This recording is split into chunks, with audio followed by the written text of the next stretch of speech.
So it's a free. I can't stress that enough. It's free. Within 1 month, he made it free. $56 plus $100, free of broker concerns, employee concerns, maintenance concerns, customer concerns, call-ins. Nothing. This is where we want to be.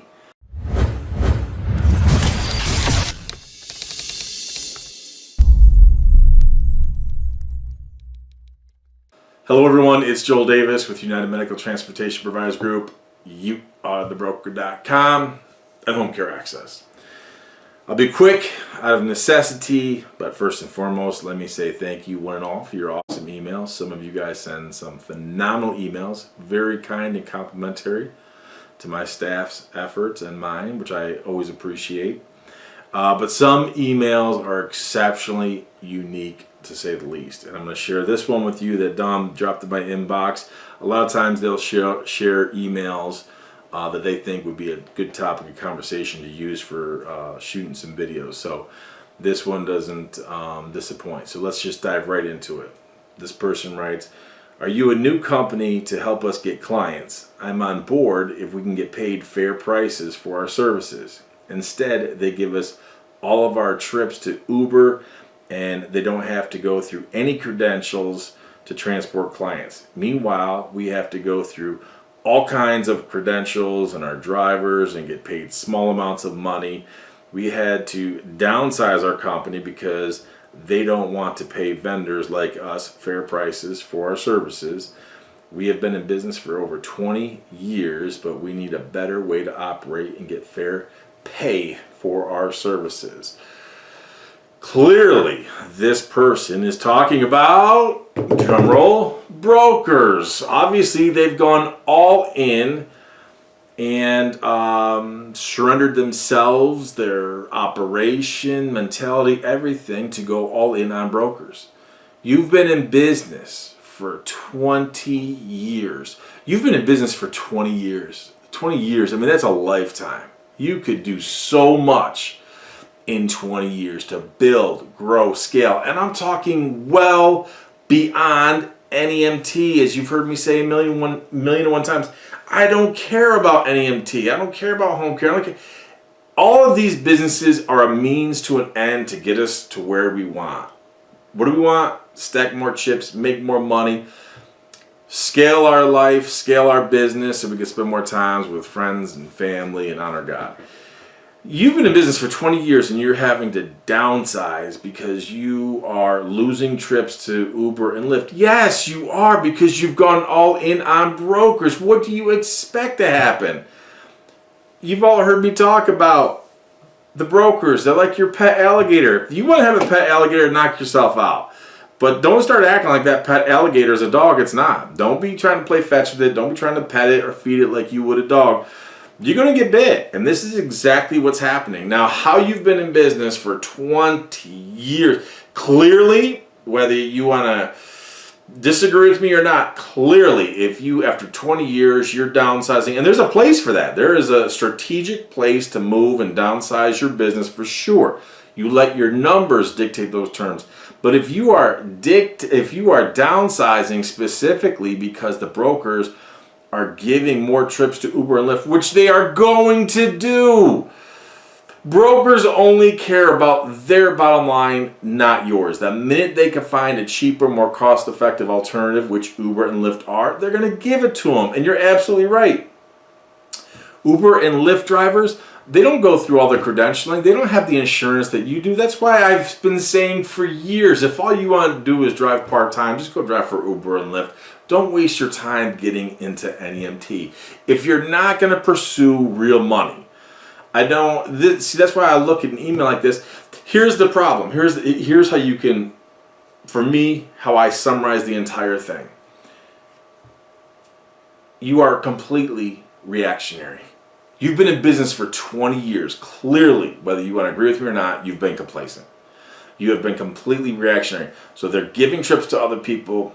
You downsize. Again, that's a good move. You do. You strategically want to downsize. But is that all you're doing? I don't know. Are you involved in other businesses? Are you involved in other ventures? Are you making money in other ways again, this is why I say I really don't care about transportation, because I'm not married to transportation. If you go out of business today, tomorrow, there will be no clamoring in the streets. No one is going to care. It might be an inconvenience for a couple key accounts if you have, but it doesn't sound like you have any key accounts. But there's going to be no clamoring in the streets. Oh, please bring them back. Please bring this company back. There's not going to be any clamoring in the streets. If you are one-dimensional and you're relying on these brokers, then I got to believe that, honestly, first and foremost, after 20 years, what does your business look like in terms of value? If we were to do a valuation, what would it show? That all you do is broker work? We could never sell that at a multiple. What happens if they're giving these trips to Uber and Lyft? And let's say you're working with Motive Crap. Don't know, don't care. But let's say they lose a contract to a different broker. Then what happens? Bottom line, everything you're doing is reactionary. And that is not the way we build, grow, and scale our life or our business. Now, let me give you case in point. Again, I'm going to try to be quick because I got to shut this video down because I got to go do some other things. But let me show you this other thing. Now, this is from a client provider who, about a month ago, been working with him for a while. About a month ago, we really started to focus in on, now we're going to start to build this honeypot. You know, you've heard me talk so many times about the goal of our business is to build the frontline business. That's your operations. That's where it's higher risk, higher exposure liability.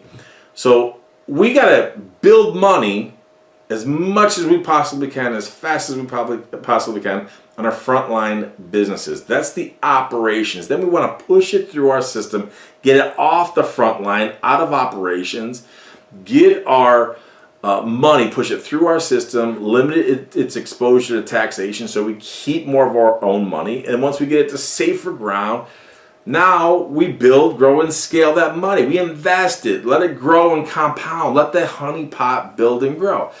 Now, I share with you, now here's a client provider I've been working with for years. Great dude, hardworking guy. Now, last month, he put in, I think it was $30,000. Okay, so he put in $30,000 last month. And again, we are in the infancy, and I stress and underscore the infancy stages of establishing his honeypot. Now, over the course of the last month, now it says here year to date, but again, he just created this account last month. So it's only been 1 month. So in 1 month, or year to date, he just made $5,634 and change. Now, this is from last week. Now, the markets have been up, so I guarantee you he's made more since then. Okay, so here's what's beautiful about it. He listens to everything I say, which is to his benefit, and I'm giving him the credit because most people, everyone's a know-it-all. Everyone's a know-it-all. Oh, I'm not going to listen to this guy online. I'm not going to listen to that. My brother-in-law told me I should do this. My friend who's an absolute loser, who's not a multimillionaire, he's never sold how many countless businesses, how many acquisitions he's done none of that, but I'm going to listen to him. Okay. Exactly. Listen to all these losers. But this dude listens, and then here's the key. He executes. He listens, and then he executes. That's the difference. That's the difference. So his business is growing and scaling rapidly in a very short period of time, that he's able to take $30,000, coach, how do we start building this honey pot? Get it off the front line, push it through the system. Let's start shaping this honey pot. And again, we're in the infancy stages. So he's made $5,634 just from his money. He didn't do anything. He didn't have to rely on any brokers. He didn't have to deal with any employees calling in sick, making any excuses. This is totally unrelated to anything in operations, anything in his frontline business. So listen, let's be honest. Are we talking about a lot of money here? No, this is pennies. This is not a big deal. Okay, but guess what? It's got to start somewhere. And this is what he's doing. He's starting. He started with $30,000. Now the person I just shared with you who is downside, think about this realistically. The person who is downsizing their business because they're losing, they have allowed Uber and Lyft to be their competitors. the most foolish thing you could do in building your NEMT business is to try to mimic and mirror Uber and Lyft. Stay away from the ambulatory nonsense. This is why I say we want to build our business so we are wheelchair and stretcher based depending on where you're at. Not every state allows NEMT providers to do stretchers. Shame on them, it's foolish. But regardless, wheelchairs and stretchers have to be our bread and butter. Now, if you're downsizing your business because you're getting your butt kicked by Uber and Lyft and the brokers are just raking you over the coals, you can't even come up with $30,000. He just made a free $5,600 plus. Again, setting the world on fire? No, but it was only $30,000 that he just invested last month. And I told him exactly what to invest in to a T, how much, where to do it, how to do it, when to buy, what to sell. Boom. So it's a free, I can't stress that enough. It's free. Within 1 month, he made it free, $56 plus $100, free of broker concerns, employee concerns, maintenance concerns, customer concerns, call-ins, nothing. This is where we want to be. Building the honeypot. When the honeypots start to overflow, your honeypot should be making your money than your actual frontline business, your operations. When you do that, you have created an entire ecosystem that is self-sustaining. Not only are you rich, you are wealthy, and most importantly, you're free. When you do that, I'll see you at the top.